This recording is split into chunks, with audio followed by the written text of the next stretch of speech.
$15,380 and the new projections for the low income in 2024. I have all the details and exactly what these numbers mean right here in the video, so let's get right into it. I know in this video, I do want to discuss the details of these new projections for 2024 and how this is anticipated to reach about 100 million low-income Americans. Now, like I said, these numbers do change every single year, and this is very important because this $15,380 number is predicated on your eligibility and likelihood to receive other benefits out there as a low-income or fixed-income beneficiary. A lot of stuff we need to talk about here in the video. Let's get into it and talk about the new projections as well as what this means in 2024. Really fast before we do, thanks so much for joining me. If you're new here or if you haven't done so yet, please make sure to subscribe right down below the video. There's that big old button waiting for you down there, the big old subscribe button. Make sure to hit that if you have not done so yet, as I'm here for you right by your side every single day, watching all the latest details hitting the wire and breaking it all down into these short videos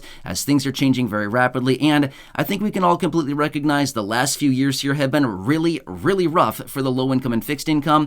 And unfortunately, things are continuously changing going forward. And again, why I want to keep you posted on this, especially anything popping up you can possibly grab or take advantage of, like money, benefits, raises to benefits, checks, programs, stimulus, anything else like that you can grab as a low income or fixed income beneficiary. Of course, I want to bring it to your attention right away. A lot of money out there right now. And again, we've got to focus on all this. So thanks again for being here. Really do appreciate it. Please subscribe down below if you haven't done so yet. And let's get into it and talk about these new projections, what they mean for you. And let me talk you through all the details because they change every single year. All right. So for 2024, it is projected as $15,380. Now, what is this number and what does it mean for you? At the end of the day, that is what is most important. What does it mean for you? Great question. This is in regards to the federal poverty line, okay? Let me explain, because this number alone predicates, like I said, your likelihood and your eligibility to receive benefits from a variety of other programs. Now, this does change every single year, okay? It continues to increase, which is actually a good thing because it makes your eligibility and your likelihood of receiving benefits higher and higher, especially if incomes are not keeping up with it, which we all know they're not, right? So as a result of that, it just means that more people are becoming eligible and your eligibility is becoming easier and easier. Again, I don't want to act like it's easy to get benefits, but I'm just simply saying if your income is around there or below that, it actually makes your eligibility easier to qualify, if that kind of makes sense, right? All right, so let me quickly run through the numbers on this, and I'm going to explain what this comes down to as far as a monthly basis, as all the other details that you need to know about this, because this is actually very important. All right, so 2024, like I said, projected at $15,380. 2023, the federal poverty line was sitting at $14,580. 2022, it was sitting at $13,590. In 2021, it was sitting at $12,880. So you can see the progression right there. It goes up anywhere between about anywhere between about $800 and $1,000 ish, about that per year. Okay, anywhere between about 5.5% and about 7.25% over the last few years. Here are those examples that I just gave you. Okay, so it's projected in 2024 to likely go up another 5.5%. So $14,580 in 2023. Another increase of, say, 5.5% on top of that would be that $15,380 is the projections for 2024, which, by the way, that is $800 is how much that'd be increasing. Now, why do we care about the federal poverty line? Here's what it comes down to. The federal poverty line is like this general guideline that is used to determine eligibility for a lot of things, okay?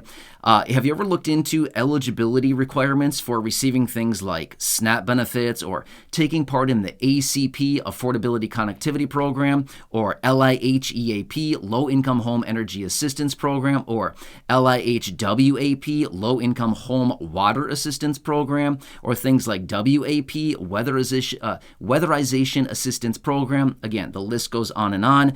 All of these Commodity Supplemental Food Program, the Food Box Program. Seriously, I could sit here and go on and on. If you've been watching the videos for a while now, you know these programs that I talk about, right? They're all predicated on the federal poverty line. I could literally sit here and throw out acronym after acronym, talking through all the details of these programs. But if you've been watching the videos, you know what I'm talking about, right? These programs, they're all based on federal poverty line and your income as a percentage of the federal poverty line, okay? So that is why this number is so incredibly important. So most of the time, You can be eligible for these programs provided your income is anywhere between about 100 and 200% of the federal poverty line. Now, it depends on the program, but a lot of the times they'll say something like, you can get, you can get benefits from XYZ program if your income is at or below 125% of the federal poverty line. If your income is at or below, say, 150% of the federal poverty line. Again, it depends on the program, but it's anywhere between usually about 100 and 200% of the federal poverty line is where they indicate eligibility for these programs. Very important because, again, remember, the federal poverty line suspected for 2024 is that $15,380. Okay, now let's talk about the details. That's on an annualized basis, by the way.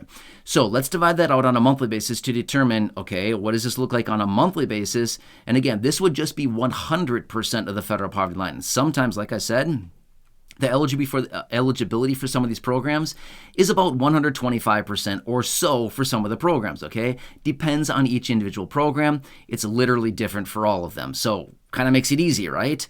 Well, not really. It makes it a little bit more confusing, but again, that's just how they have these programs set up.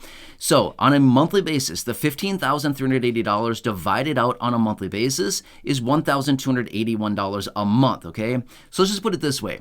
If your income, and again, remember, income is income. Income could come from anything. It literally doesn't matter. It could come from Social Security retirement. It could come from SSDI. It could come from SSI. It could come from SSDI and SSI, concurrent claims. It could come from VA benefits. It could come from RRB benefits. It could come from a low-income job. Literally doesn't matter. It could come from a, not even necessarily a low-income job. It could be coming from a job where you're making $30, $40, $50 an hour, but you're working, say, 10 hours a week, 15 hours a week, something like that, that would still have your income categorized below that threshold. Does that kind of make sense?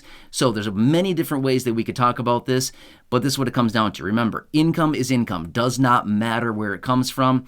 That's just how they look at it, okay? How much money do you have coming into you? Which, by the way, they use gross income, not net income to determine this, okay? The quick difference between that is gross is the total amount, the big number at the top of your pay stub, if you have a traditional job and you get a paycheck, things like that. The big number, net, is the little teeny tiny number at the bottom of your paycheck that you get to take home after all the taxes and other fees and things like that have been taken out, okay?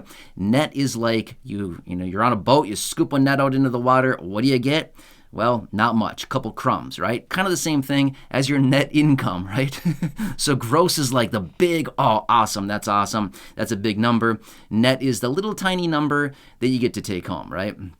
So anyway, just want to make that very clear because sometimes I see questions down below saying, but wait, is this like my take-home pay or what is this? No, it's the big number before any deductions, okay? So anyway, long story short, that is what it comes down to, okay? So let's just say this much. If your income is at or below, call it $1,281 a month for 2024, then you're going to be below, or you're going to be at or below 100% of the federal poverty line, okay? Which makes you very, very eligible for a lot of programs. Now, again, I want to say this much as well. There's a lot more factors than just this, okay? So I cannot promise anybody's eligibility for any of these programs based just on this one number. I can't do that because honestly, it's going to be different. There's other factors as well. Some of these programs, they want to know, okay, what's your income? But at the same time, how much money you got, which, by the way, don't tell me that number. I do not want to know. It is not my business. So again, do not leave that down below in the comment section. But my point is, sometimes they look at your income and they think, okay, your income is this, but how much money do you have in savings? What do you have as assets? What do you have as cash equivalents? Things like that. Sometimes somebody can have a very low income, but they could be sitting on hundreds of thousands of dollars in savings, something like that, which may make them completely ineligible for benefits of any kind, right? So I just want to point that out there as well. There's many different factors here we need to think about. So that's what it comes down to. These are the new projections for 2024. Now, again, anything is subject to change. And again, we'll get all this new information here, relatively quickly here. And as far as the official numbers and stuff like that, and again, I'll break it all down. But something we certainly want to keep our eyes on, because if you're out there and you need additional assistance from any of these programs, like I mentioned earlier, or any other programs that I talk about here on the channel on a pretty regular basis, just remember, it's all coming down to the federal poverty line and a percentage of, or whatever they say as far as eligibility requirements. So again, this is very important, and this number continues to change each year. Now, I could go off another rant here. I'm not going to. I was just thinking I should talk about this other thing. I really should, but honestly, I'm going to sit here and talk for probably another 10 or 15 minutes if I go off on this other rant. But I want to point this out really fast here. And you know what? I'm going to make a dedicated video talking about this because this is very important as well. Some of these benefits out there, for example, like SSI, Supplemental Security Income, they want to boost it up to the federal poverty line, okay? There's also lawmakers out there who want to make sure that nobody's living in poverty in America. Okay, well, guess what? Right now, there's about 40 million people living in poverty right now in the United States. 40 million. That's like, what is that? 12-ish percent? Yeah, it's like 12% of our population in the United States is living in poverty, okay? It's a lot of people. So what would they need to do to make sure nobody's living in poverty? They need to be guaranteed at least an income of that federal poverty line, like I just said, okay? And again, there's other programs out there right now doing all this stuff. And again, they want to increase SSI benefits up to the federal poverty line. Again, whole another topic. I could go off on a big old rant here talking about that as well. But I'm going to make a dedicated video about that because otherwise this video is just going to get way, way too long. So hope this kind of makes sense. Again, leave your comments, your questions, your feedback down below. I just want to do what I can to keep you informed. There's a lot of things changing right now. And again, make sure to subscribe down below. Totally free to do so. Share the video with your friends, family, social media, and go back and check out any of the other thousands of videos here on the channel. Until next time, enjoy your day. Take care. Hope this one helps you. And again, I just want to keep you informed of what's going on out there. And enjoy your day. Take care. And I'll catch you again later.